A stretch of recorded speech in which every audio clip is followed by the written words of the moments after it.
मेहनत की रोटी। रमेश एक छोटे से गांव में रहता था। उसका घर मिट्टी और फूस से बना था, जहां बारिश में पानी टपकता और सर्दियों में ठंडी हवा भीतर घुस आती।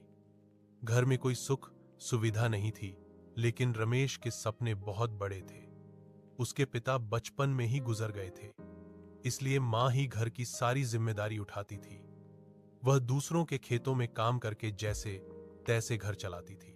रमेश रोज सुबह स्कूल जाने से पहले पास के ढाबे पर बर्तन धोने चला जाता।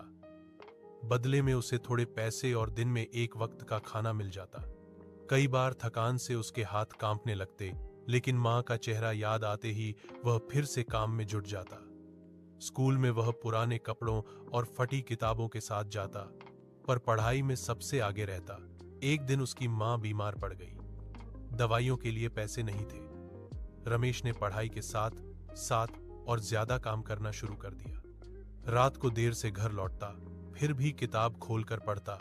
उसकी आंखें जलती, लेकिन उसके सपने जागते रहते। स्कूल के अध्यापक रमेश की मेहनत से बहुत प्रभावित थे।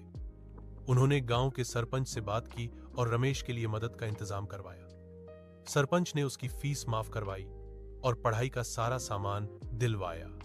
यह रमेश के लिए किसी चमत्कार से कम नहीं था। समय बीतता गया। रमेश ने मेहनत और ईमानदारी से पढ़ाई पूरी की और एक अच्छी नौकरी पाली। पहली कमाई से उसने मां के लिए दवाइयां और घर के लिए अनाज खरीदा। उस दिन मां की आंखों में जो सुकून था, वही रमेश की सबसे बड़ी दौलत बन गया। यह कहानी सिखाती है कि गरीबी हालात होती है, किस्मत नहीं। मेहनत और सच्ची लगन इंसान की जिंदगी बदल सकती है।